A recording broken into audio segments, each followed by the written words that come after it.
దేశం బాగుపడాలంటే రాహుల్ గాంధీ ప్రధాని కావాలని మోడీ ప్రభుత్వంపై సీతక్క నిప్పులు చెరిగారు. భద్రాద్రి కొత్తగూడెం జిల్లా మనుగూరు డివి రాయల్ ఫంక్షన్ హాల్లో ఏర్పాటు చేసిన సమావేశంలో ఆమె మాట్లాడారు.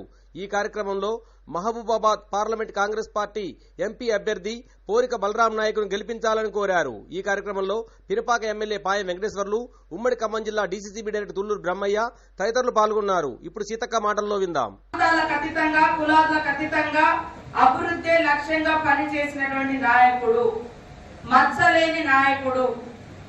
చిన్నోడు పిలిచినా పెద్దోళ్ళు పిలిచినా అన్న అంటే మరి ఉన్నా అని వచ్చేటువంటి వ్యక్తి. కాబట్టి ఇవాళ వాళ్ళిద్దరిని చూసిరు పార్లమెంట్ అభ్యర్థులుగా బీఆర్ఎస్ బీజేపీ. వాళ్ళ పాలన చూసిరు, వాళ్ళ అభివృద్ధి అభ్యర్థుల యొక్క ఎంపీలుగా ఉండి ఈ ప్రాంతాలకు ఏం చేసిరో చూసిరు. ఒక్కటంటే ఒకటి వారు ఏమైనా చేసిరా? బలరాం నాయక్ గారు నేను చెప్పదలుచుకున్నా. నేను అప్పుడు టీడీపీలో ఎమ్మెల్యేగా ఉన్నప్పుడు కూడా మరి ఆయన ఈ ప్రాంతంలో దాదాపుగా ఈ అటవీ ప్రాంతానికి 2000 కోట్ల రూపాయలు తీసుకొచ్చిండు. మేజర్ రోడ్లు వచ్చినాయి, మేజర్ బ్రిడ్జీలు వచ్చినాయి, మేజర్ అంగన్వాడీ సెంటర్లు వచ్చినాయి, పెద్ద ఎత్తున మోడల్ స్కూల్ వచ్చినాయి, ఏకలవ్య వచ్చినాయి.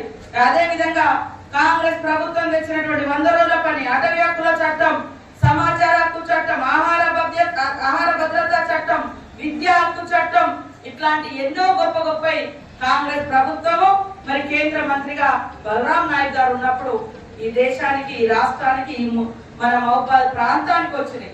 మరి ఇప్పుడున్నటువంటి వాళ్ళ లెక్క వేరే వేరే రకాలుగా పాప రాదు. బోలా శంకరుడు ఉన్నది ఉన్నట్టు మాట్లాడతాడు, ఆయన దగ్గర ఉన్నటువంటిది అది. కాబట్టి వాళ్ళ పనికి ఆయన పనికి ఆకాశానికి భూమికి ఉన్నంత